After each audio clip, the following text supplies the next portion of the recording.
박수로 시작하겠습니다. 네, 미양고등학교 국어교사 이기정입니다. 처음 뵙는 분들 반갑고요. 여러 번 뵙는 분들한테는 약간 반가우면서도 죄송한 마음이 좀 드네요. 이 교육이 세월이 흐르면서 이렇게 막 급격하게 변하는 분야가 아니라서 어쩌면 했던 얘기를 또 듣고 가면 어떡하나 하는 죄송한 느낌도 좀 듭니다. 오늘 주로 준비해온 것은 문재인 정부의 지금까지의 교육 정책을 준비해왔는데, 교육감 선거 얘기도 좀 정리를 하라는 취지로 유범기 기자께서 말씀을 하셔서 교육감 선거 얘기도 조금 더해서 하겠습니다. 일단 뭐 자료를 받으실까요? 한번 돌려주세요. 혹시 그러시면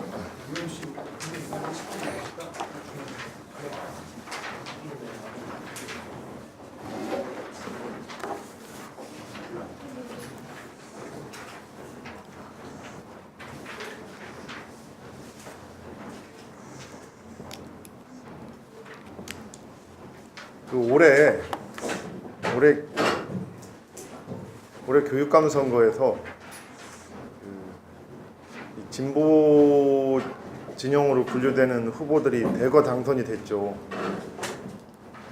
그리고 2014년도에 당선됐던 진보 교육감들이 대부분 재선이 됐고, 근데 저는 올해 선거에서는 어떤 교육감 선거의 어떤 시대 정신을 찾기가 좀 힘들다고 생각을 해요. 뭐 진보 진영 교육감이 대거 당선됐으니까 진보 교육을 원하는 국민들의 열망이 대대적으로 반영됐다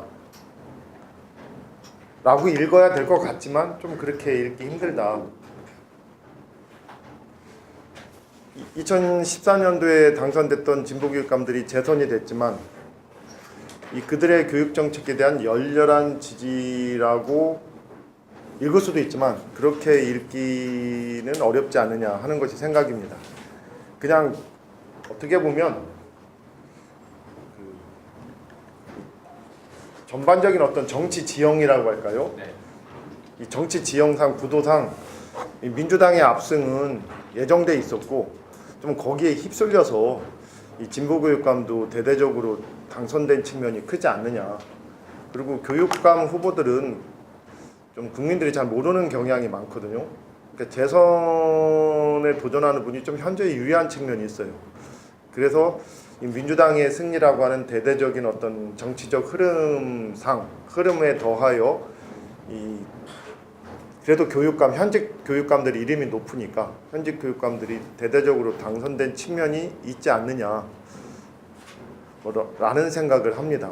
그래서 이 진보 교육감에 대한 실망으로 읽는 것은 안 되겠지만, 그렇다고 해서 진보 교육감에 대한 대대적인 지지로 읽기는 힘들다 라는 측면에서 어떤 특별한 특징을 발견해서 얘기할 것이 별로 없지 않느냐 하는 생각이 들어요. 그런데 시계를 4년 전으로 돌려서 2014년도에는 이 시대정신, 교육감 선거의 시대정신, 그리고 국민들의 열망이 무엇인가를 좀 발견할 수 있었던 뚜렷한 특징이 있었어요. 2014년도 지방선거에서는 굳이 말하면 한나라당의 승리라고 정리할 수도 있는 지방선거였어요. 그래서 그렇게 봐도 되죠. 한나라당이 압승은 아니었지만, 그렇죠. 압승은 아니었지만 한나라당이 그래도 승리한 것 아니냐. 그 지방선거가 이렇게 읽을 수 있었다는 얘기죠. 특히 이 세월호의 비극 때문에 국민적 실망이 매우 컸던 상황에서 한나라당이 그 정도의 어떤 성과를 얻었다고 하면 이거는 한나라당이 지방선거에서 승리했다, 압승은 아니어도 웬만큼 승리라고 봐야 된다 라고 얘기할 수 있다는 얘기죠. 그때는 진보진영, 민주당의 패배로 정리할 수도 있었어요. 근데 그때 진보 교육감들이 대대적으로 당선됐거든요. 그러니까 지방선거에서 진보진영이 열세 또는 완만한 패배, 하여튼 패배하는 상황에서 교육감 선거에서만은 진보 교육감들이 대대적으로 당선된 상황은 국민들이 어떤 진보적 교육을 원하고 있었다. 그것이 표심으로 표현이 됐다라고 읽어볼 수 있는 만한 상황이었다는 얘기죠. 그러면 2014년도 교육감 선거를 지배했던 시대 정체는 뭐냐? 저는 이거를 한 단어로 표현하면 행복이었다고 생각을 해요. 행복. 흔히들 뭐 세월호의 여파로 막 안전에 대한 열망이 커졌다. 그래서 막 교육감 후보들마다 전부 다 안전을 얘기했다. 안전교육을 얘기했다라고 해서 시대 정신을 안전으로 찾을 수도 있겠지만은 사실 그 안전이라고 하는 것은 특히 학교에서 안전이라고 하는 것은 이 사람들이 일상생활 속에서 간절하게 원하는 게 아니에요. 이 세월호의 비극 때문에 학생들의 안전이 부각됐지만 학부모들이 학교에 부를 때마다 혹시 학교 시설물이 뭔가 잘못돼갖고 우리 아이 다칠까? 또 죽을까? 이런 걱정하는 사람 거의 없다는 얘기죠. 그래서 교육감 선거에서 어떤 안전에 대한 열망이 표심으로 반영됐다고 하긴 힘들어요.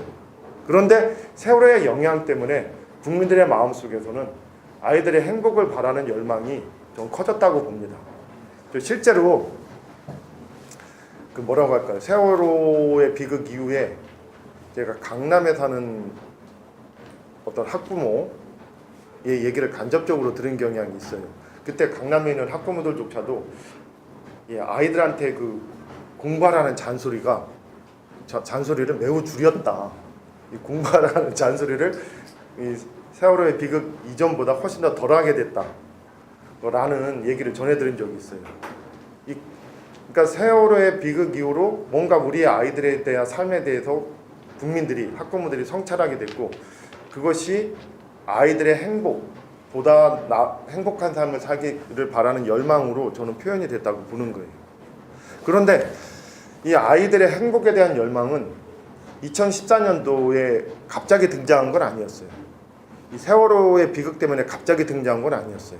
이미 그 전에 몇 년 언제인가부터는 이 국민들의 마음속에 어떤 입시에 대한 열망과 함께 아이들이 행복해졌으면 좋겠다는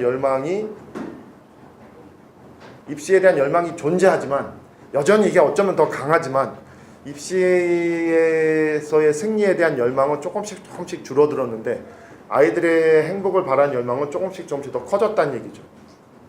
이 입시에 대한 열망은 없어진 건 아니지만 약간 완화되고 아이들이 행복해졌으면 좋겠다는 열망은 점차로 커지는 경향이 언제부턴가 있었는데 그것이 저는 2012년 대선에서 드러났다고 봐요.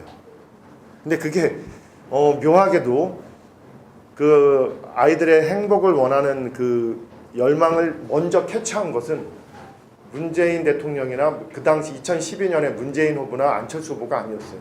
오히려 박근혜 후보였어요. 정확히 말하면 박근혜 후보의 교육정책 참모들이었다고요. 2012년 박근혜 교육 제목이 뭐냐면 행복교육이었어요. 그러니까 박근혜 교육 행복교육을 열겠다고 했어요. 그래서 문용린 그 교육감, 그러니까 그 문용린 교육감이 그 내걸었던 교육도 행복교육이었어요. 그 보수 진영에.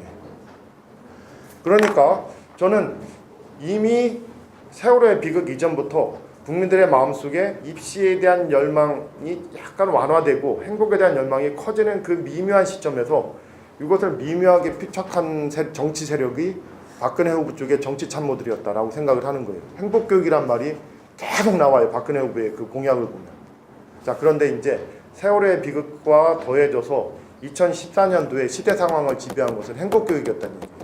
그래서 그 당시 당선된 교육감들의 어떤 정치 그 선거 공약을 보면 계속해서 행복이란 말이 나옵니다. 그 저도 놀랐는데 뭐 진보와 보수를 가리지 않고 하여튼 당선된 교육감 2014년도에 보면은 그냥 딱 보면 보여요. 교육감 선거를 지배한 것은 행복이다. 모든 교육감들이 행복을 앞세워서 다 얘기했어요. 신기하게도 그때 공식 공부에 선거 공부에 행복이란 말을 안 한 사람은 조희영 교육감 한 명이었어요. 근데 왜 조희영 교육감 그러면 행복이란 말을 공식적으로 선거 공부에 안 썼냐면 문용린 교육감이 이미 그 전에 당선될 때부터 행복교육이란 말을 먼저 썼거든. 왜? 박근혜 대통령이 후보가 2012년도에 썼으니까. 그러니까 오히려 조희영 교육감은 행복이란 말을 공식적으로 안 썼어요. 선거 공보에서는. 근데 공보에서만 안 썼을 뿐 선거운동 과정에서는 계속해서 조희영 교육감도 행복이란 말을 주장했어요. 그리고 지금 서울시 교육청의 캐치프레이즈가 뭐냐면 모두가 행복한 혁신 미래교육이에요. 모두가 행복한 혁신 미래교육. 그러니까 조희영 교육감도 사실상 행복교육을 주장한 겁니다. 다만 선거 공보에서는 문용림 교육감이 이미 행복이란 말을 선점하고 있기 때문에 중복을 피하기 위해서 약간 안 쓴 느낌이 있었다는 얘기죠. 그러니까 2010년도 교육감 선거를 지배한 것은 행복이었다. 근데 보수 교육감도 행복을 주장했고 진보 교육감도 행복을 주장했다. 그런데 국민들의 입장에서 생각해 보세요. 왠지 입시 교육을 더 잘할 것 같은 것은 좀 보수 교육감 아닙니까? 막 입시에 대한 열망을 더 잘 충족시켜 줄 것 같은 사람은 보수 교육감을 뽑아야 입시에 대한 욕망을 잘 충족시킬 것 같다는 느낌이 좀 들지 않아요?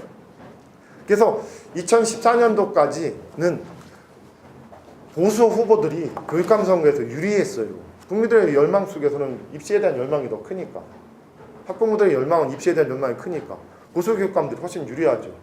그래서 항상 보수는 분열했습니다. 자기들이 유리하니까 분열하게 돼 있죠. 굳이 뭉쳐야 될 필요가 없죠.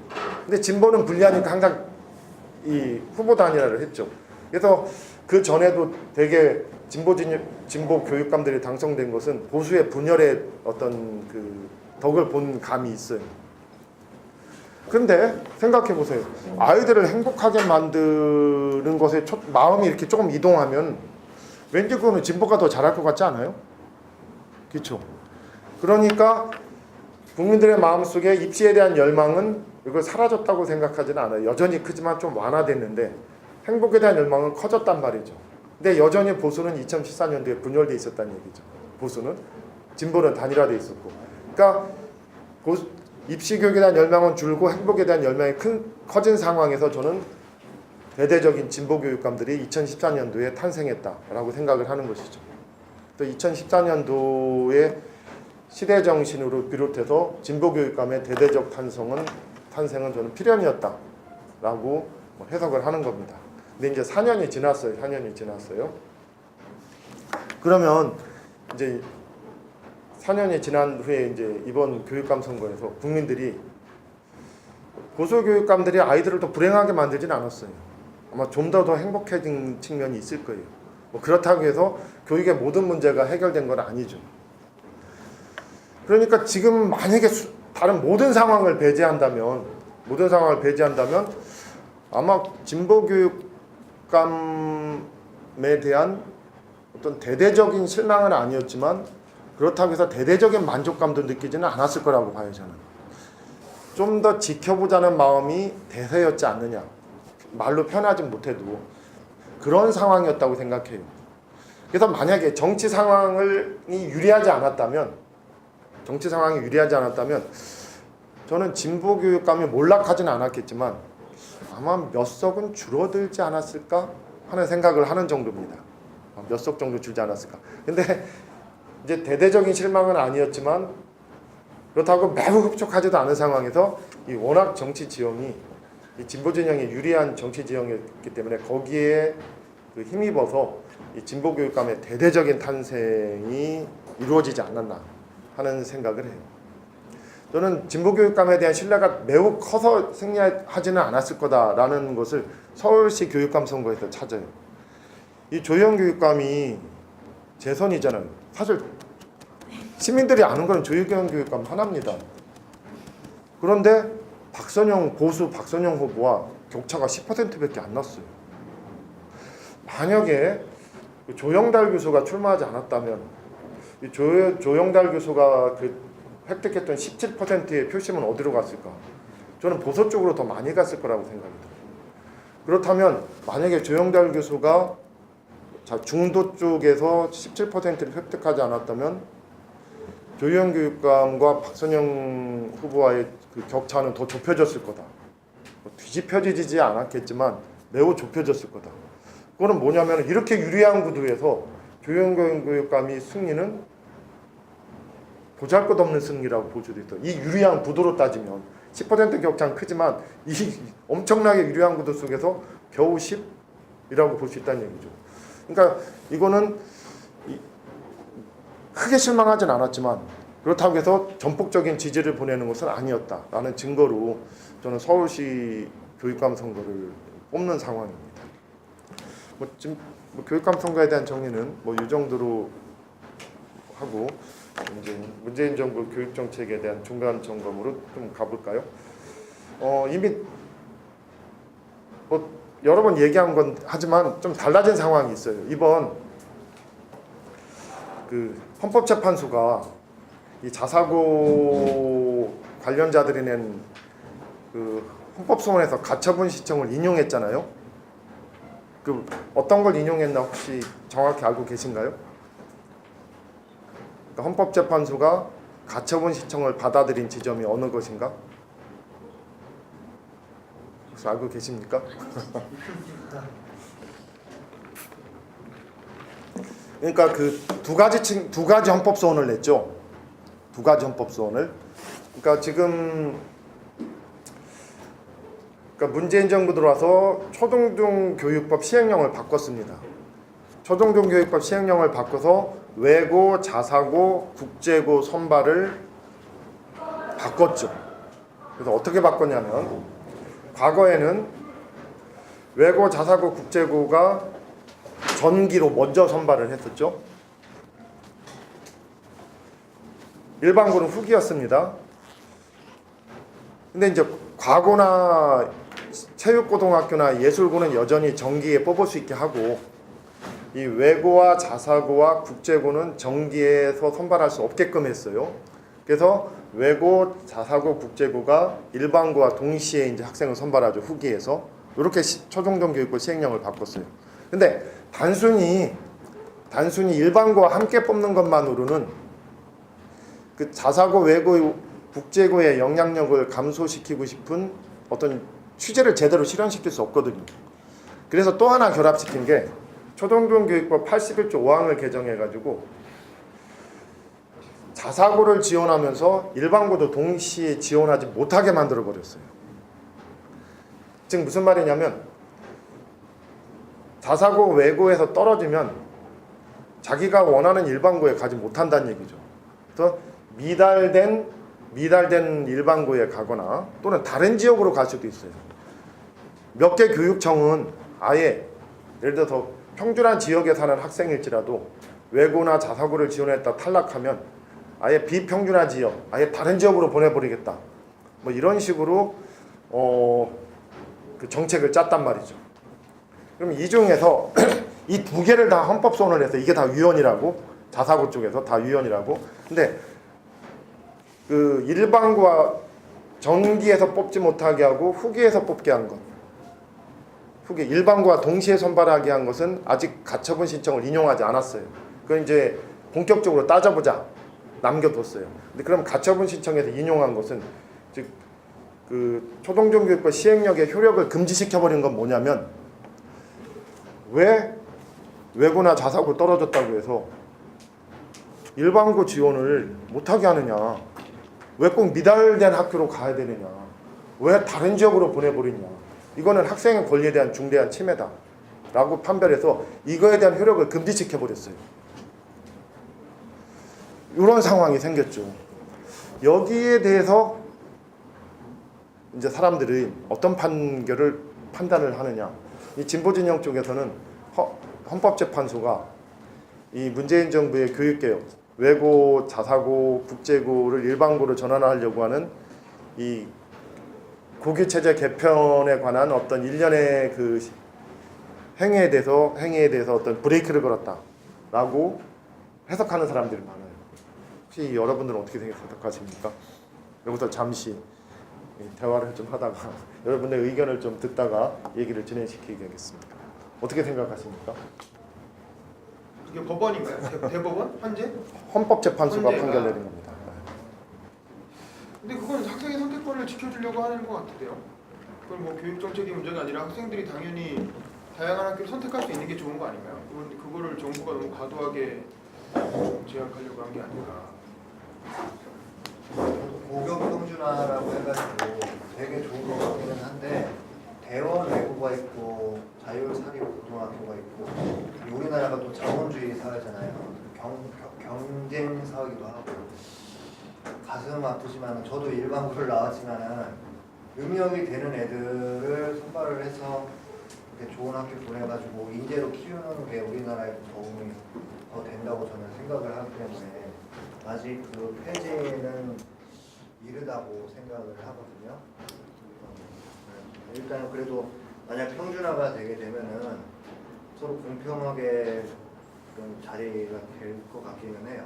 그리고 많은 학부모들이 아직까지 반대를 하고 있어서 진보 교육감들이 그걸 시행할 수 있을지는 모르겠습니다. 일단 그 진행을 하시고 여기서 쟁점이 두 개가 있을 수 있는데요. 일단은 외고 자사고 국제고를 일반고로 전환하고자 하는 이 정부의 정책이 옳으냐 그르냐에 대한 논쟁이 있을 수 있는데 일단 이 논쟁은 여기서는 생략을 하도록 하겠습니다. 일단 이거는 문재인 대통령의 공약이거든요. 대선 공약이니까. 그리고 승리했으니까 외고 자사고 국제고를 일반고로 전환하는 것은 옳다라는 전제하에 오늘은 제가 얘기를 하겠습니다. 물론 이거는 옳지 않다라고 하는 반박이 얼마든지 가능해요. 하지만 이러면 좀 얘기가 너무 너무 원론적인 차원으로 가거나 복잡해질 수 있으니까 일단 정부의 정책이 옳다.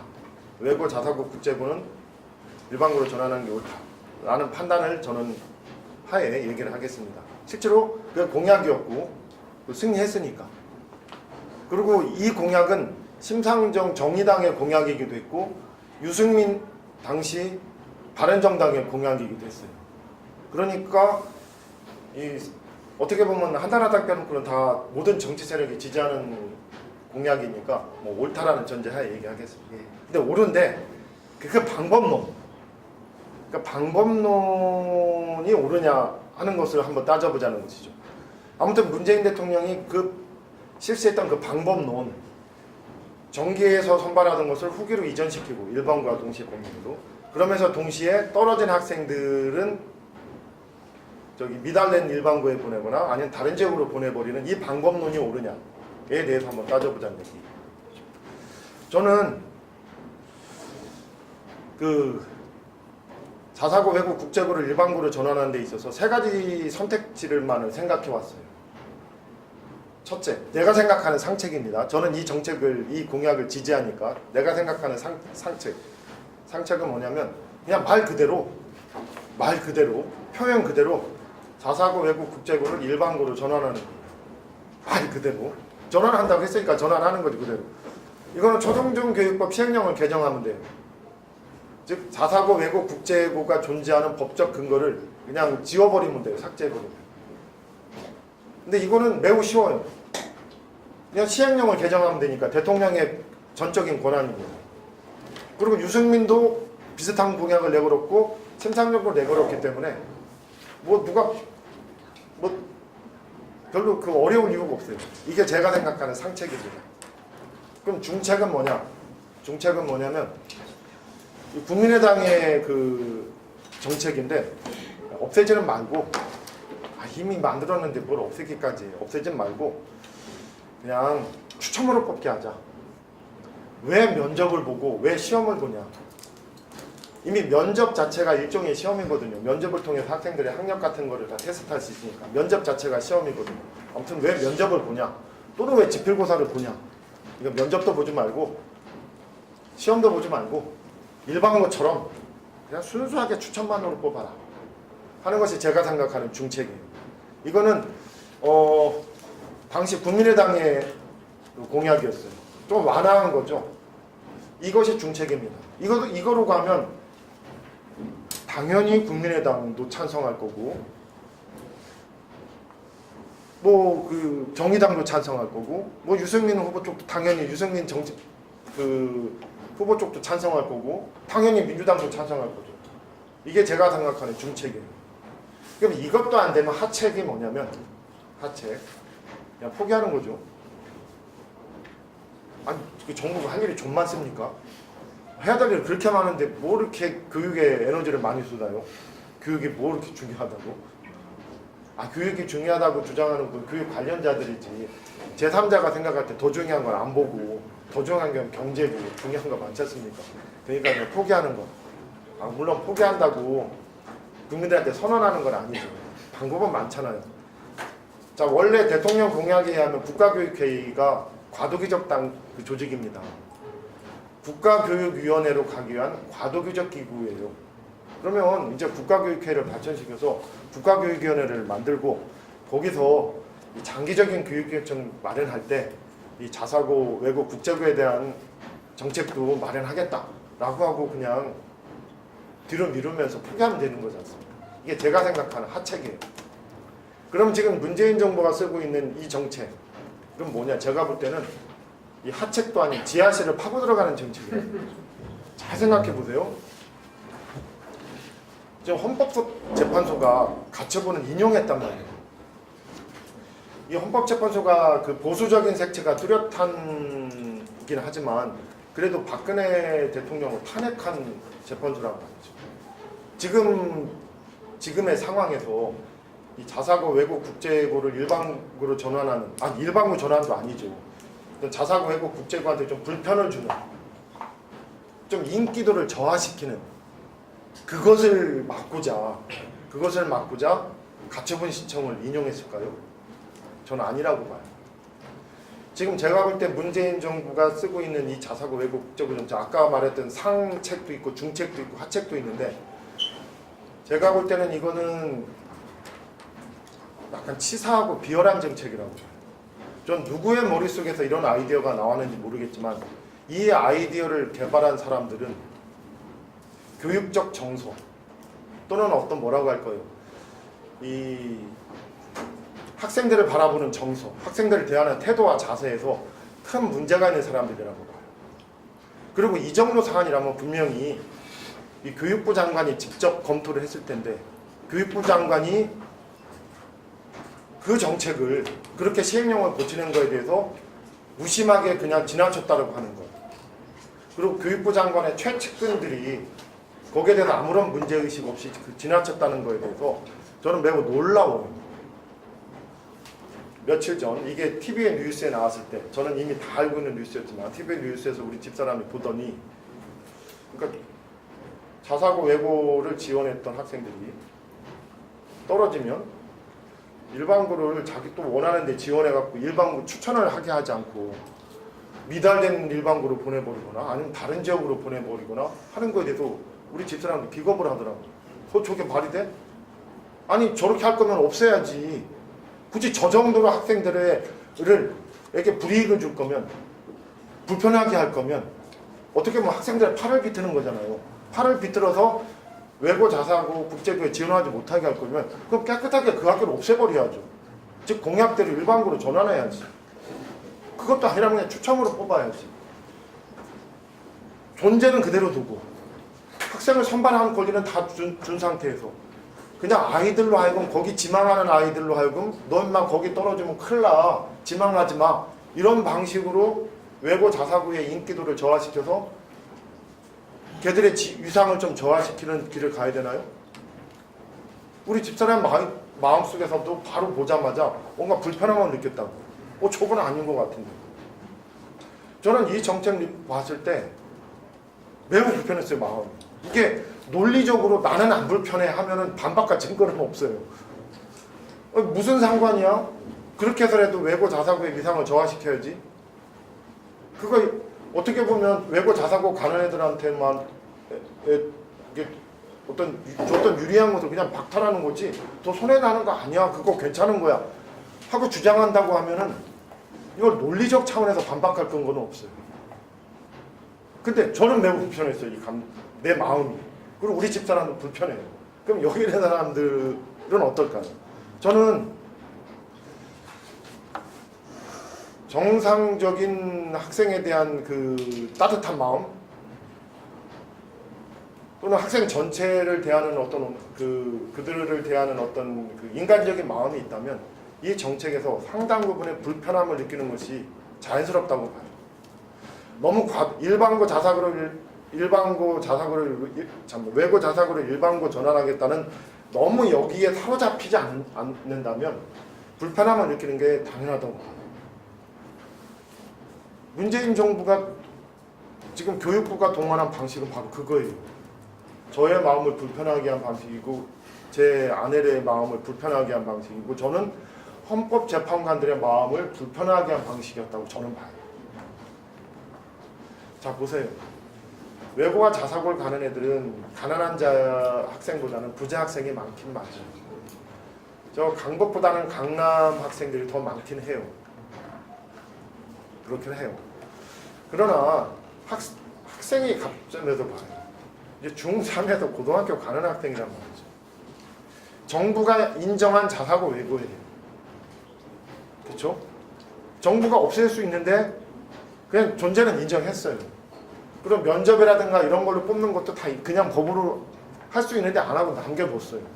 그렇다면 그 학생들에게 자사고 외고 떨어지면 정부가 인정한 학교니까 그래 너 떨어졌으면 이제 일반고 갈 때는 다시 지원했다가 추첨으로 해서 추첨으로 되는 학교를 갈 수 있는 권한을 주어지는 것은 그냥 학생에게 주어지는 기본적인 편의로 봐야 된다는 거죠. 그 학생들한테 자사고 일반고로 전환하는 시행령 개정 안 해놓고 추첨으로 뽑는 시행령 개정도 안 하고 안 해놓고 그래놓고 너 가면은 너 미달된 학교 가야 돼. 아니면 다른 지역으로 가야 돼. 이게 아무리 그 학생들 중에는 부자들이 더 많고 강남 학생들이 더 많다 하더라도 이게 과연 올바른 방식인가에 대해서 저는 매우 회의를 갖고 있어요. 그래서 나는 헌법재판관들이 그들도 부자니까 그들도 부자고 강남에 더 많이 살 거니까 그들의 이해관계를 대변했다고 보는 것이 아니라 그냥 그들의 인간적 마음에서 불편함을 느꼈기 때문에 이거의 효력을 금지시키는 가처분 신청을 인용한 것이 아니냐 하는 생각을 저는 하는 쪽입니다. 근데 저는 지금의 교육부가 특히 교육부 장관이 무슨 생각을 하는지 이해할 수가 없어요. 잘 생각해 보세요. 아까 2014년도에 진보교육감이 대대적으로 당선된 것은 시대정신이 아이들의 행복이었고 아이들의 행복은 보수보다는 진보 쪽이 더 잘해줄 거야 하는 국민들의 마음이 있었기 때문에 대대적인 진보교육감에 당선됐다고 보는 거예요. 즉 아이들을 향한 따뜻한 마음은 진보 진영 쪽이 더 강해야 된다는 얘기죠. 근데 진보 진영의 아이들을 더 따뜻하게 대해야 되는데 지금 자사고 외고를 일반고로 전환하는 공약과 관련한 정책에서는 아이들의 행복, 아이들에게 따뜻한 마음을 거둬들인 거예요. 오히려 아이들에 대한 냉엄한 태도로 아이들의 팔을 비트는 방향으로 시행하려고 하는 거예요. 저는 이게 왜 문제냐면 촛불 정신이 기대했던 현 정부한테 기대했던 그 마음에 대한 그 영혼에 대한 좀 배반이라고 생각해요. 그래서 저는 이거 매우 심각한 거라고 생각합니다. 그래서 저는 교육부 장관이 갖고 있는 정신과 영혼, 그 측근들이 갖고 있는 정신과 영혼, 나 이거 크게 문제 삼아야 된다고 봐요. 이건 촛불 정신에 대한 국민의 기대에 대한 저는 배반이라고 저는 생각해요. 그래서 이 사건이 작은 사건이어서 그렇지 이 교육 지형 전체를 흔드는 것은 역시 입시잖아요. 그거에 비해서는 작은 사건이어서 그렇지 그거보다 그 입시제도 개편에서 보이는 무능은 그냥 능력의 부족이지만 그거는 무지에서 비롯된 거지만 이거는 영혼의 타락, 정신의 타락에서 저는 비롯된 문제라고 보여져요. 그래서 매우 저는 이 사건에서 지금 교육부 장관과 그 측근들이 갖고 있는 어떤 정신과 영혼이 뭔가 크게 잘못됐다. 뭔가 봐야 될 걸 못 보고 있다. 당연히 불편함을 느꼈어야 될 부분에서 인간적인 불편함을 안 느꼈다. 세월호의 비극에서 박근혜 대통령이 영혼의 아픔을 안 느낀 거에 대해서 우리 국민들 전체가 분노했잖아요. 그것만큼 큰 사건은 아니지만 당연히 촛불 정신으로 탄생한 교육부 장관이라면 그리고 그 측근들이라면 그 정책에서 나는 매우 큰 정신의 불편함을 느꼈어야 된다고 봐요. 이거 통과되면 안 되는 거였다. 근데 이걸 그냥 시행령 개정해버리고 그런 정책을 폈어요. 그게 헌법재판소에서 브레이크가 걸린 겁니다. 이게 만약에 대대적인 사회 논쟁이 된다고 생각해보세요. 지금 국민적 토론은 입시 제도를 갖고 벌어지고 있지만 만약 이거 갖고 국민적 토론을 벌어진다고 생각해보세요. 어떤 국민이 이걸 지지하겠어요? 그래, 걔들은 그래도 부자가 더 많으니까, 강남 애들이 더 많으니까 그런 고통 줘서 자사고 외고의 인기를 저하시키는 건 당연한 거예요. 박수 칠 국민이 어디 있겠어요? 전 서민들이라 할지라도 별로 박수 안 칠 거라고 봐요. 가난한 자라고 해도 박수 칠 정책이 아니라고 봐요. 그래서 매우 저는 지금 교육부 교육정책이 항상 걱정하고 있는데 최고로 그 폐해가 나타난 게 오히려 전 이거다라고 생각합니다. 영혼의 타락과 전 정신의 타락을 저는 봐요. 물론 지금 제일 크게 문제되는 건 입시제도죠. 입시제도도 보여지고 있는 현상은 그냥 철저한 무능입니다. 근데 저는 입시제도의 개혁을 통해서 국민들에게 만족감을 줄 수는 없다고 봐요. 저는 김상곤 그 교육부 장관이라든가 그 교육부가 하는 일들이 무능력하지만 그렇다고 해서 입시제도 개편을 통해서 우리 교육 문제를 해결하려는 어떤 방법을 개발하는 것은 애초에 불가능했다고 봐요. 그래서 무엇을 대단하게 해야 되는데 못했다라고 나는 비판하는 건 반대예요. 그 누가 와도 대단한 걸 할 수 없는 상황에서 지금 김상곤 장관이나 교육부가 못할 수밖에 없다라는 건 전 받아들여야 된다. 그럼에도 불구하고 저는 그 교육부가 못한 것은 그냥 혼란입니다. 그냥 무능해요. 개혁은 못했어도 그냥 그 제대로 된 어떤 현상 유지 또는 혼란의 방지는 가능했거든요. 뭘 첫째 잘못했느냐. 이거 2017년도 8월 달에 수능 개편안 발표하기로 했잖아요. 수능 상대평가가 옳건 절대평가가 옳건 이건 여기서 잠시 제쳐놓겠습니다. 이건 뭐 상대평가가 옳다고 하건 절대평가가 옳다고 하건 2017년 8월에 하기로 했으면 했어야죠. 어느 쪽으로 결정나곤 했어야죠. 그거는 대단히 유능한 능력이 필요한 거 아니에요. 그 역대 어떤 교육부도 예정된 입시 제도안을 발표하지 못한 적은 없으니까요. 그러니까 절대평가로 발표하고 상대평가로 발표하건 하기로 하는 게 대단한 능력인 게 아니라 그거는 기본 능력이라는 얘기죠. 근데 이거 1년 연기했잖아요. 벌써 무능했죠. 또 하나 1년 후에 대단한 것을 제시하겠다라고 생각한 것 자체가 무능한 거예요. 입시는 너무나 어려운 분야라서 1년 연기한다고 해서 시간이 더 주어진다고 해서 국민을 만족시킬 뚜렷한 해법을 찾아낼 수 없는 거거든요. 그걸 1년 연기했어요. 그냥 2017년에 아무거나 결정했으면 욕먹고 말죠 그때.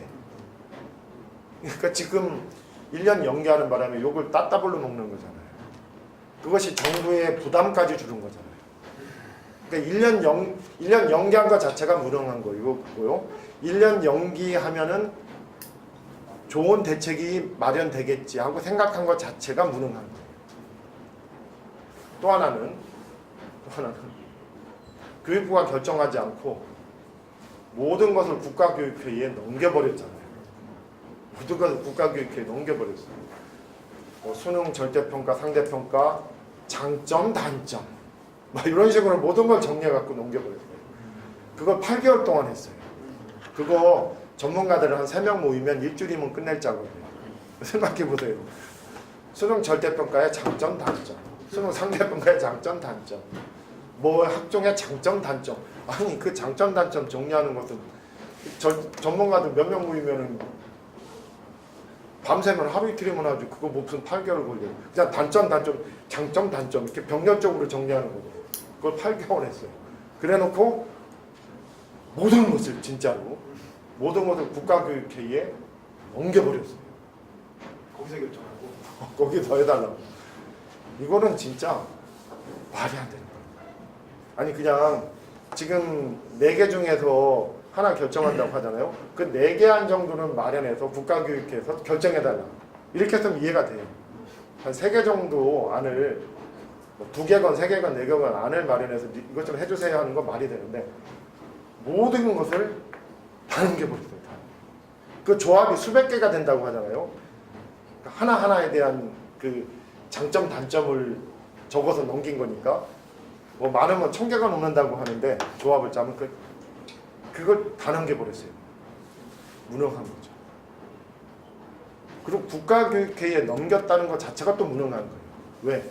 국가교육회의가 지금 생긴 지 1년이 아직도 안 됐죠. 아니 국가교육회의가 무슨 신입니까? 판사가 1년도 안 된 그 과도기적 기구에 국가교육위원회로 가교한 과도기적 기구.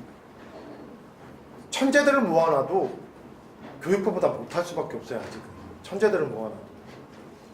어떤 사람들로 근데 또 어떤 사람들이 와 있습니까? 대단한 천재들이 가 있습니까? 그것도 아니잖아요. 그 증거 하나만 대볼게요. 국가교육회의의 사무총장이 초대 사무총장이 그 국가교육회의 위원을 겸직했어요. 근데 이런 것은 그런 위원회 조직에서는 있을 수 없는 일이래요. 왜냐하면 그 실질적인 권한은 사무총장이 갖고 있대요. 그런 위원회 조직은 위원들은 그 뭐라고 할까 회의 있을 때마다 와서 정책을 판단하는 사람들이지 항상 와서 그 조직을 굴리는 사람들이 아니니까 사무총장이 절대 권한이 갖고 있어요. 위원장이 절대 권한이 있는 게 아니라. 그래서 대개 사무총장과 위원을 겸직시키지 않아요. 근데 국가교육회의는 사무총장과 위원이 겸직돼 있어요. 실질적인 권한은 위원장이 아니라 사무총장이라는 얘기죠.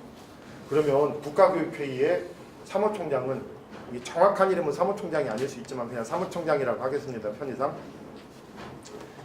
국가교육회의 절대 권한을 갖고 있잖아요. 그렇죠. 근데 이 국가교육회의 절대 권한을 가진 분이 이번 2018년 그 6월 10일 지방선거 앞두고 몇 달 전에 그러니까 사무총장직을 맡은 지 몇 달 후에 그냥 그만뒀어요. 그리고 지방선거 한다고 다른 데 가버렸어요. 자 보세요. 처음부터 국가교육회의 인선할 때부터 국가교육회를 통해서 교육을 위해서 기여하기 위해서 영혼을 바친 사람을 최고 책임자로 임명하지 않았다는 얘기잖아요. 그렇죠. 몇 달 만에 그냥 지방선거를 위해서 가버린 분이니까. 일자리위원회랑 비슷하네요. 그러니까 교육에 영혼을 바친 사람이 아닌 사람이 최고 권력자를 둔 거잖아요. 그래서 여기서 국가교육회의가 실체가 드러나잖아요. 그렇죠. 여기 이거를 교육부가 몰라요? 알죠? 몰랐다면 무능한 거죠. 그러니까 국가교육회의라고 해서 대단한 능력을 갖고 있는 데가 아니에요. 몇 달 만들어진 지 1년도 안 된 신생 조직인데 겨우 그거밖에 안 되는 조직이라 거기에 모든 걸 다 넘겨버렸어요. 그러니까 국가교육회에서는 또 다른 자기들이 할 수 있나 위원들이 그래서 뭘 만들었죠? 대입제도 개편 특별위원회를 만들죠. 그럼 대입제도 개편 특별위원회를 만들어서 거기 사람들 모으면 또 그들이 모든 것을 다 할 수 있나요? 그러니까 또 뭘 만들었죠? 공론화위원회를 만들었잖아요. 공론화위원회 만들어서 김영란 전 대법관을 임명한 거잖아요. 모셔온 거잖아요. 그 까놓고 얘기해서 김영란이라고 하는 국민들의 신망을 받고 있는 분의 좀 의지해가지고 돌파하고자 하는 거잖아요. 그들의 고유한 능력으로 돌파하고자 하는 문제를 해결하려고 하는 것이 아니라 까놓고 얘기해서 김영란이라고 하는 높은 신망을 얻고 있는 분의 그걸 이용해서 어떻게 좀 해결해 보겠다는 거잖아요. 이 자체가 벌써 무능한 거잖아요. 그래서 공론화위원회는 그래서 어떻게 했습니까? 시민참여단 400명을 또 모집해서 시민참여단 400명이 결정하게 했잖아요. 그래서 1안, 2안, 3안, 4안을 넘겨서 그들이 결정하게 했잖아요. 이 과정 자체가 보면은 무능도 이러한 무능이 있을 수가 없다는 얘기죠. 근데 저는 이것은 그냥 무능의 문제지 영혼과 정신의 타락은 아니라고 봐요. 그래서 저는 이거보다 더 심각한 것은 아까 외고 자사고 국제고 정책에서 보인 영혼의 타락에 대해서 저는 더 비판적인 겁니다. 근데 아무튼 여기서 보인 무능의 문제는 매우 심각하죠. 지금 상황이 거기까지 와 있어요. 그러면 이제 입시 정책은 어떻게 갈 거냐? 여러분 1안, 2안, 3안, 4안은 다 알죠? 몰라요. 그럼 3, 4안은 뺄게요. 이거는 조금 마이너입니다. 4안은 1안의 변형이고 3안은 뭐 지금 약간 뭐 현상 유지 아니고 되게 지금 쟁점이 되는 것은 1안과 2안이에요. 1안은 지금 수능 위주 전형을 늘리는 겁니다. 45%까지 늘리는 거예요. 45%까지. 현재는 몇 프로 정도 되나요? 지금은 30%가 안 돼요. 이제 학교마다 다른데 예, 수능 위주 전형이 이제 상위권 대학을 중심으로 하면 네. 상위권 대학을 중심으로 하면 30%가 채 안 돼요. 이거를 45%까지 늘리자고 한 거예요. 그러니까 일하는 뭐냐면 수능 상대평가 유지하고 수능 위주 전형을 지금에 비해서 현저히 좀 느리자 하는 게 1안입니다. 그럼 3, 4 무시하고 그럼 2안은 뭐냐면 수능 절대평가하고 하자는 거예요. 수능 절대평가. 그리고 단서는 달았어요. 너무 한쪽으로 입시 전형이 치우치지 않게 한다. 근데 이건 무의미해요. 왜냐하면 수능 절대평가제가 도입되면 현실적으로 수능 위주 전형의 입시 운영이 불가능해져요. 그러면 수능 위주 전형이 불가능해지면 사실상 뭐 다른 걸 막 섞으면 그건 이미 수능 위주 전형이 아닌 거니까. 그러면 상위권 대학은 사실상 어떻게 되냐면 학종으로 가게 돼 있어요. 학종. 지금 이렇게 대립되어 있는 겁니다. 수능 절대평가는 전과목 절대평가를 얘기하는 정답평가. 전과목을 지금 이미 상대평가지만 지금은 상대평가잖아요. 한국사와 영어는 절대평가니까요. 9등급 절대평가제 정확히 말하면 9등급 절대평가를 유지하면서 수능 위주 전형을 45%까지 늘리는 것이 1안이고 지금 2안은 수능 전과목 절대평가 9등급 절대평가로 가자는 거예요. 물론 단서는 붙였죠. 너무 한쪽 전형에 치우치지 말자고.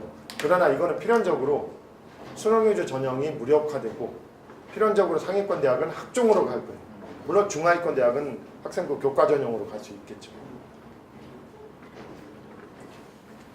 여기서 어떤 것이 더 오르냐는 제가 따지고자 하는 문제의 핵심은 아닙니다. 사람마다 다 다르겠죠. 근데 문제는 지금까지 보인 과정이 너무나 무능했다. 1년 연기한 것 자체가 무능했다. 그때 했어야겠다. 그건 평균적인 능력이다. 근데 연기하면 1년 동안 좋은 대책을 마련할 수 있다라고 생각한 것 자체가 입시에 대해서 이미 무능한 겁니다. 하청에 재하청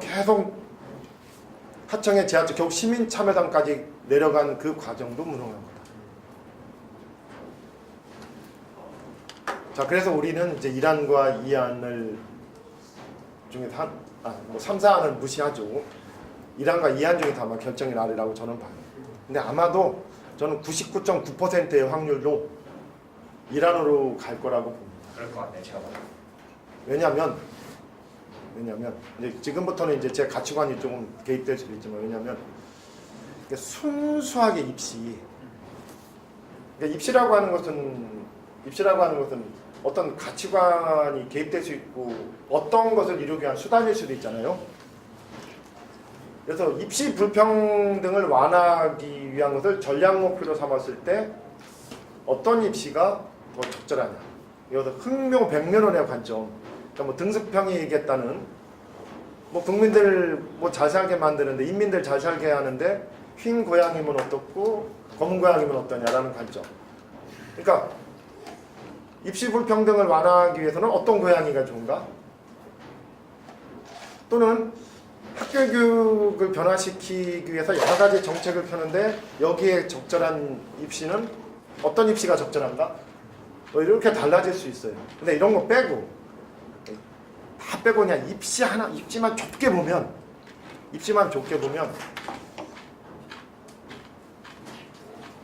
수능을 따라갈 입시가 없어요. 입시만 보면. 왜냐하면 잘 생각해 보세요. 뭐 이미 여러분의 앞에서 한번 말한 적도 있을까 모르겠는데 지금 존재하는 여러 가지 입시 중에서 썩지 말고 이미 학종은 썩은 입시지만 사실 학종은 단일 입시가 아닙니다만 입시 여러 개가 섞인 입시 종합이에요. 자, 그러나 그냥 그거 하나 입시를 보고 그냥 쳐줍시다. 단 하나만으로 대한민국 입시를 운영한다고 생각해보세요. 단 하나. 단 하나. 서울대부터 전문대까지. 서울대부터 학생 미달하는 대학까지. 단 하나. 모든 대학교를 단 하나만으로 입시를 운영한다고 생각해보세요. 두 개 섞으면 안 됩니다. 뭐가 가능하죠? 수능밖에 없어요. 단 하나일 때는 서울대부터 전문대까지, 서울대부터 좀 미달하는 대학까지. 아닌가요? 입시의 관점만 봤을 때 얘기해보세요. 그렇죠? 실제로 서울대부터 전문대까지 다 지금 활용하고 있는 입시는 수능밖에 없어요. 수능만은 서울대도 지금 활용하고 있죠. 정시에서. 그리고 전문대도 일부 정시에서 수능을 활용하고 있어요. 그러니까 입시의 관점에서만, 입시의 측면에서만 좁게 보면 수능이 가장 효율적인 입시예요. 그리고 또 하나는 국민적 지지도가 제일 높아요. 압도적으로 높아요. 국민적 지지도. 그런데 지금 이 프레임이 지금 입시 1안, 2안, 3안, 4안에서 전략 목표가 상실되어 있잖아요. 예를 들어서 문재인 대통령이 공약 중에 하나인 고교 학점제를 통한 교실혁명을 전략 목표로 삼았을 때, 자, 국민 여러분, 입시는 여러 가지 사람마다 생각이 다르지만 우리 다른 거 다 빼고 우리 그 고교 학점제를 제대로 실현해서 우리 교실혁명을 이룹시다. 이거를 최우선 목표로 삼읍시다. 그랬을 때 어떤 입시가 적절할까요? 입시를 어떻게 조직해야 될까요? 이게 아니잖아요, 지금. 이런 뚜렷한 전략 목표가 없잖아요, 지금. 있었어도 다 사라졌잖아요. 그냥 당장 8월에 입시를 어떻게 결정하느냐로 갈 수밖에 없잖아요. 그럼 좁게 보면 수능이 중요할 수밖에 없죠. 현실적으로. 서울대부터 전문대까지 다 사용하는 입시가 수능인데, 그리고 국민적 지지도가 압도적이죠.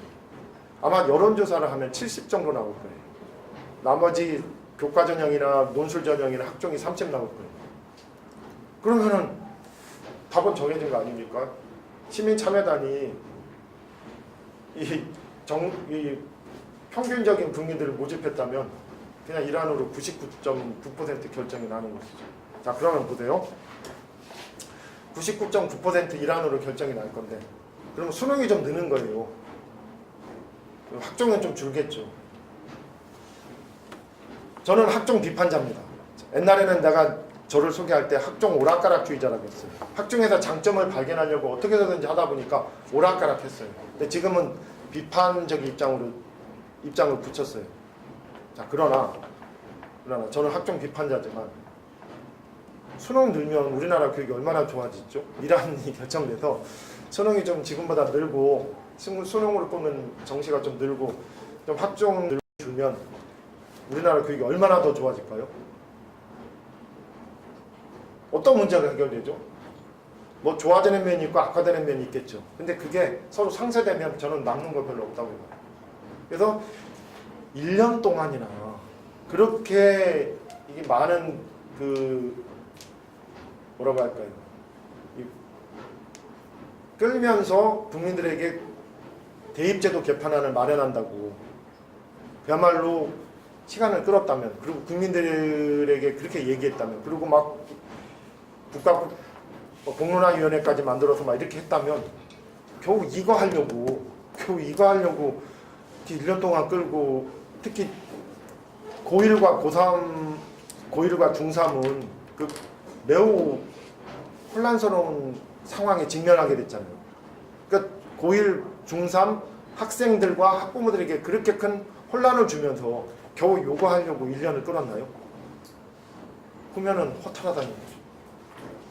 이 정도면 그냥 작년 8월에 그냥 결정해도 됐어요. 이 정도는 그냥 또다닥 교육부에서 결정해도 되는 거라고요. 겨우 이거 하려고, 물론 이렇게 어떤 사람은 이렇게 말해요. 이렇게 1년 동안 국민들의 말을 충분히 들어주는 과정을 겪은 것 자체가 저는 제가 볼 때 이거는 핑계예요, 핑계. 작년 8월에 했어도 더 많은 국민들 여론 얼마든지 더 들을 수 있었고 할 수 있었다고. 이거 핑계죠. 그럼 이제 지금부터는 제 판단입니다. 지금부터 제 판단. 지금까지는 이제 판단을 개입시켜서도 크게 판단 안 시키는 지금까지 지금부터 이제 제 주관을 저의 해법을 이제 개입시키는 겁니다. 저는 문재인 대통령의 고교학점제, 제대로 된 의미의 고교학점제입니다. 제대로 된 의미의 고교학점제. 그야말로 교실혁명을 불러일으킬 정도의 변화를 주는 학교 교육 과정에 큰 변화를 주는 고교학점제를 뚜렷하게 전략 목표로 삼았어야 된다고 봐요. 그것을 맨 위에 우선 목표로 삼아서 자 그러면 입시제도가 어때야 되느냐를 논했어야 된다고 봐요. 그 논하다 보면 수능을 당장 죽일 것이냐? 당장은 못 죽이겠다. 과도기적으로 활용할 것이냐? 활용을 하되 장기적으로는 또 논술을 도입할 것이냐 말 것이냐. 그리고 현재 내신 제도는 절대평가를 도입할 것이냐 또는 다른 어떤 제도를 도입할 것이냐 수많은 얘기들이 나왔을 거라고 봐요. 그 전략 목표, 고교학점제 전략 목표에 가장 많은 입지는 무엇이냐에 대한 해법이 나왔을 거라고 봐요. 제 해법은 제일 중요한 것은 고교학점제를 전략 목표로 삼으면 내신 절대평가제입니다. 내신 절대평가제를 기본으로 한 여기서 플러스 되는 많은 것들입니다. 내신 절대평가제, 교사별로 수업별로 평가가 달라지는 그걸 우리는 흔히들 교사별 평가라고도 하죠. 또는 수업별 평가라고 해도 되죠. 수업별 평가제가 기본이라고 봐요. 그러면 이걸 바탕으로 해서 또 수많은 개혁이 가능해요. 즉 고교 학점제에 제대로 된 도입이 가능하다는 얘기죠. 이것을 전략 목표로 삼았어야 됩니다. 물론 그러면은 필연적으로 내신의 입시 변별력이 약화돼요. 입시 변별력이 약화돼요. 근데 내신의 입시 변별력이 약화되는 것은 자칫 입시 불평등을 강화할 수 있는 위험성이 있어요. 그리고 학생부 교과 전형이 존립 불가능하죠. 그리고 학생부 종합 전형조차도 존립 불가능할 수 있어요. 학생부 종합 전형은 지금 내신 상대평가제에서 줄 세우기 한 거를 중요하게 활용하니까 이것 플러스 비공식적으로 고교 학력 수준 보고 그 밖에 여러 가지 결합시킨 거니까. 그러면 어떡할 것이냐? 대학별 본고사를 도입할까? 그럼 사교육이 폭증할 텐데. 그럼 어쩔 수 없이 수능을 활용해야 되나? 수능은 객관식 프레임인데. 전국 단위 획일적 시험인데 학점제 악영향 미치지 않을까? 여기서 결정하기가 힘든 거예요. 여기서 국민적 여론을 들어야 된다는 얘기죠. 이때 국민적 여론을 듣는 그리고 국민의 의견을 수렴하는 수많은 조치들이 강구했어야 돼요. 그러면은 진짜로 국가교육회의가 공론화위원회 만들어도 국민들의 의견을 대대적으로 수렴할 가치가 있는 거죠. 근데 의견을 수렴을 하면 그걸 받아들일 한편은 수렴이지만 한편은 설득이죠. 왜냐하면 고교 학점제를 통한 교실혁명을 우리 전략 최우선 목표로 삼자 라고 하는 것 자체가 국민에 대한 설득이 필요한 거죠. 의견을 들으면서 설득이 필요한 거죠. 잠깐만요. 여기서는 이제 제가 여기서 말하고자 하는 것은 그런 방법이 뭐냐는 것은 여기서 얘기하면 또 이제 한없이 깊이 빠져드니까 이제 그거는 빼고요.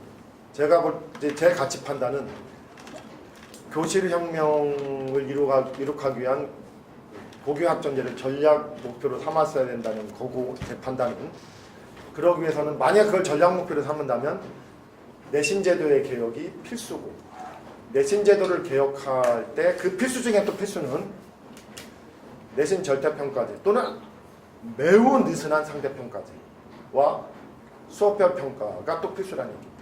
그러면 입시제도 전 지형에 대대적인 변화가 일어나는데 이제 거기서 무엇이 오르냐는 제가 다시 여기선 얘기하지 않습니다. 이것이 저의 목표입니다. 근데 다만 지금은 전략 목표가 없기 때문에 입시 그 자체만 보게 돼 있어요. 1안, 2안, 3안, 4안 중에서. 그럼 입시 그 자체만 보면 수능이 제일 유리해요. 입시 그 자체만 국민적 지지도도 높아요. 그러니까 1안으로 가는 상황으로 예정돼 있다는 거고 겨우 그걸 결정하기 위해서 고1, 중3 학생들한테 그 혼란을 줬던 거고 이것이 저에게는 허망하다는 얘기고 여기서 교육부의 큰 무능이 보였다는 얘기죠. 그래서 국민들이 왜 문재인 대통령 국정 수행에 대한 지지도 검사할 때 교육이 제일 낮잖아요.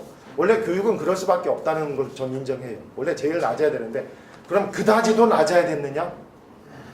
라고 할 때는 현 교육부에 이러한 무능이 크게 작용했을 거고 만약에 저는 이거보다도 이건 무능의 문제지만 아까 저는 영혼의 타락이라고 하는 것이 있었다고 했잖아요. 자사고 외고 정책에서는 이걸 만약에 국민들이 진짜로 인식했다면 저는 이 교육 부분에 대한 국정 지지도는 더 내려갈 거라고 저는 판단하고 있습니다.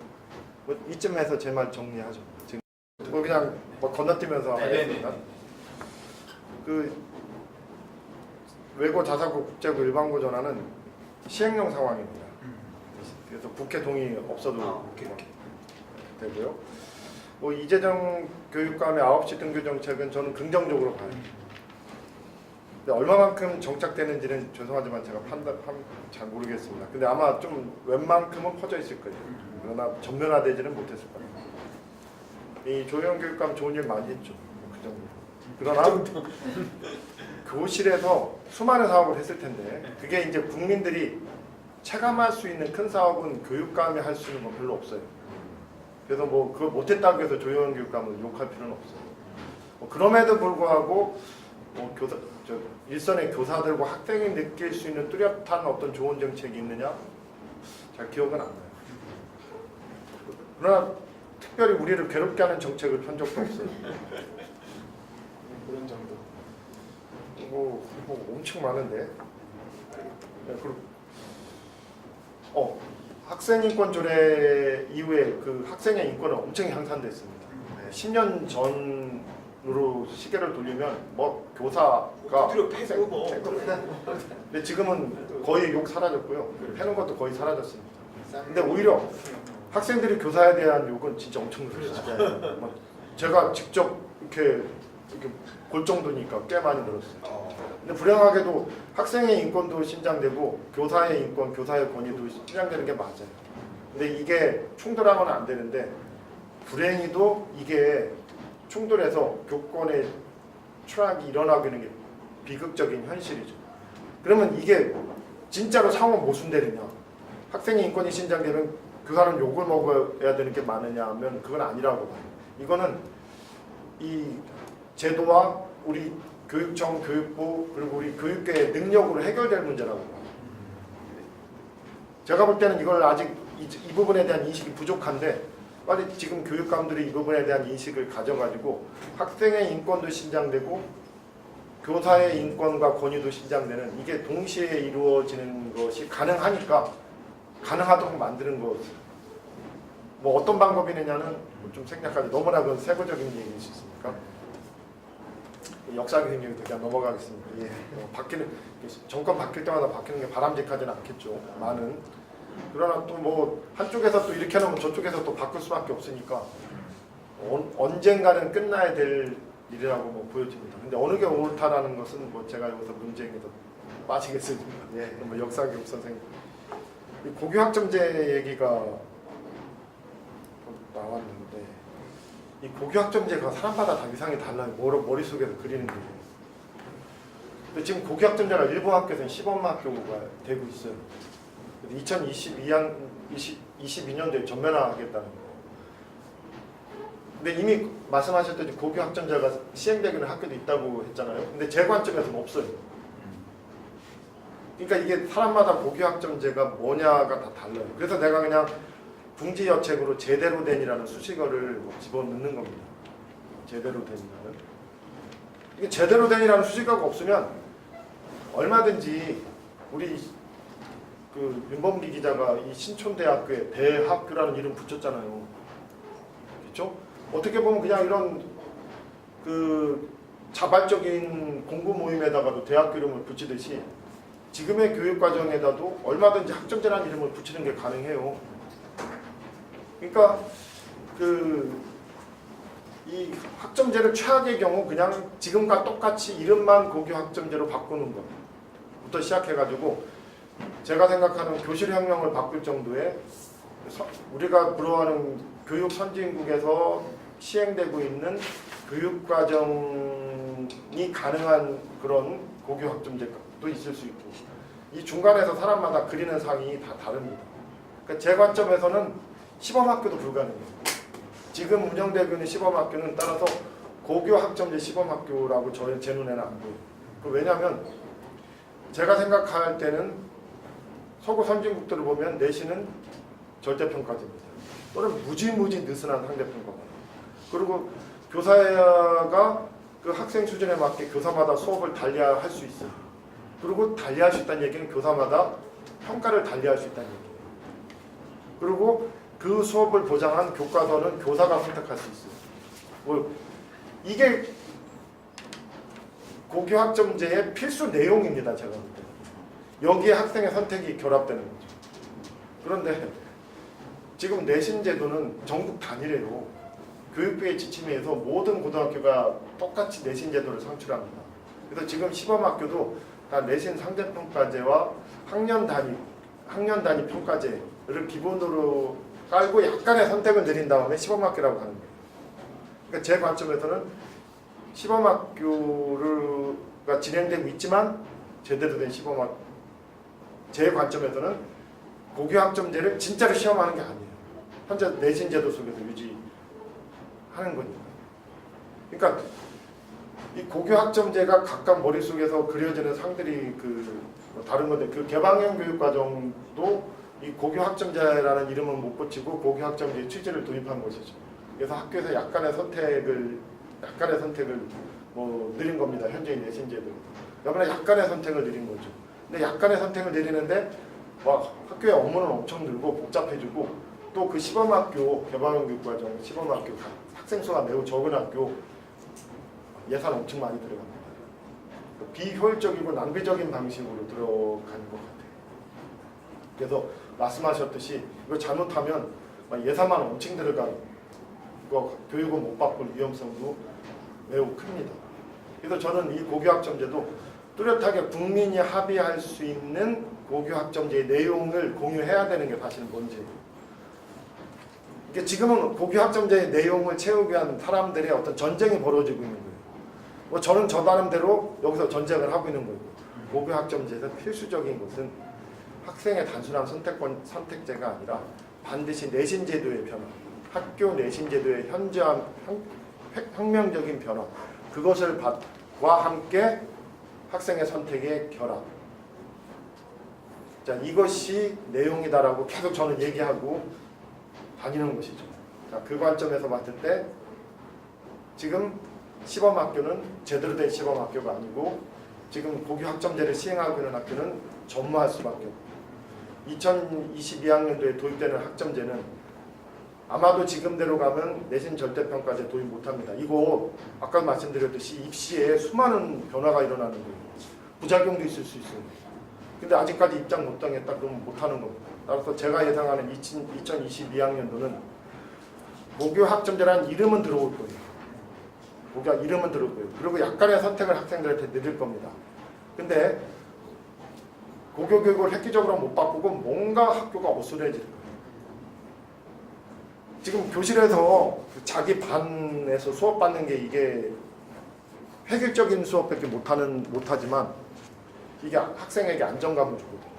여기서 오는 장점은 장점대로 많이 날아가고 어수선하기만 한데 약간의 그 선택을 이루기 위해서 이 복잡한 과정을 겪어야 되고 이것도 잘못 비효율적으로 하면 즉 아이고 힘들어 하니까 교육청에서는 예산 내려보내서 그럼 편하게 할 거 아닙니까?